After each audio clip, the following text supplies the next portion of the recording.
Hello friends, जय जगन्नाथ। आशा करुँच बहुत भले थे। तो आज आइटम तो आपड़ किसी देखिए गेस करें। तो आज आम रोसे करने को जाऊँ पोई आलू चिंगुड़ी सब जो पकई चिंगुड़ी घांट हुए, तो सही आइटमटा करने को जाऊँ। तो आज स्पेशल रोसे हूँ चिंगुड़ी घांट। तो मुझे छात उपरको आसी टे पोई नापी देखूँ पूरा फ्रेश पोई दीटा गछ। तो ताकू गछ दीटा देखिए बहुत लोभ लगुच, कारण काटे इच्छा होनी, एत सुंदर सुंदर क्यूट क्यूट से गछ होती। तो चलतु ताकू काटिकी नवा। तो आज या रोसे करिया।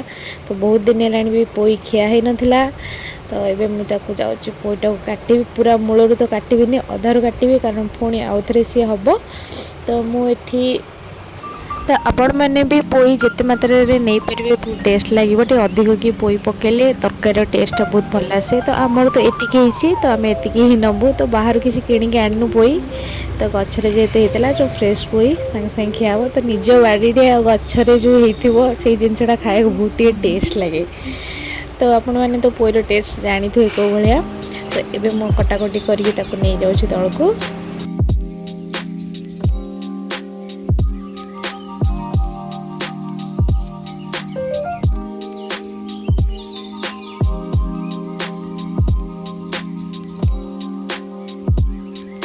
तो तापर सांग मैंने आमर ये बना बनी चलती चिंगुड़ी। तो बढ़िया फ्रेश चिंगुड़ी आसी। तो मुझे चिंगुड़ी को भलसे धुआधुई करके बसई देती। एपटे तेल टे पकईकी एपटे आमर पनीपरिया कटा चलती।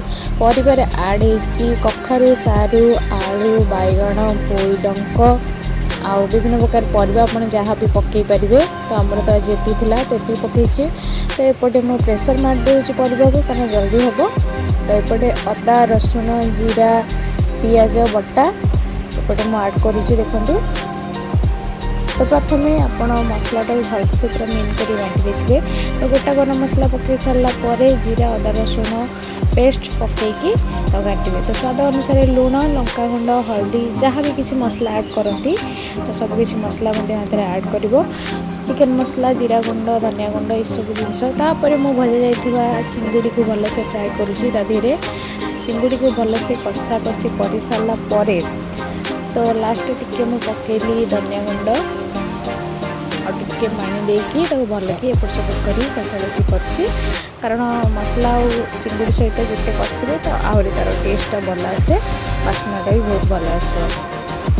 तो तापर मुझे ऐड करी चिकेन मसला।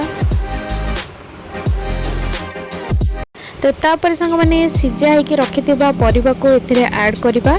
तो मुझे परिवा को फास्ट छांकी दे दूँगी ऊपर परिवातिक, जो परिवाटा पूरा सीझी जाइए भलसे। तो कारण दीटा सीटर ही परिवा बहुत भल भाव सीझी जाए। आप चाहिए ये डाली ऐड करेंगे, कि मुझे डाली ऐड करनी। तो ये डाली भी ऐड कले बहुत टेस्ट लगे, हरड़ डाली हो कि बुट डाली हो। तो तापर सीझी जाए परिवा को पकई सारापर एटा देखो मेन हूँ तार पोई पत्र, जोटा कि शाग कहती। पोई शाग को भल कि मेन मेन करके चुना चुना कर भल भाव में काटिकी धोईकी पकईबे।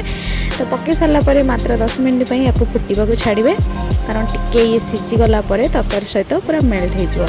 तो देखो केते सुंदर देखा। तो मुझे काश्मीर लाल मिर्ची लास्ट टिके ऐड कली, कारण आम टे राग टे कम खाती ना।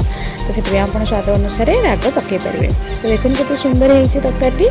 तो मत तो बहुत पसंद है तरकारी। तो आपण मानक केमती लगे ये तो प्रस्तुत हो जाए। तो आप लास्ट गरम मसला ऐड करेंगे, आउ से जो सीझा जाइए फुटा पानी को परिवा पानी को से ऐड करेंगे। तो आप बहलिया कि बेसी पानी करेंगे, तो सीटा आपण ऊपर निर्भर कै। तो वीडियो भल लगी लाइक एंड सब्सक्राइब निहाती करदे। जय जगन्नाथ।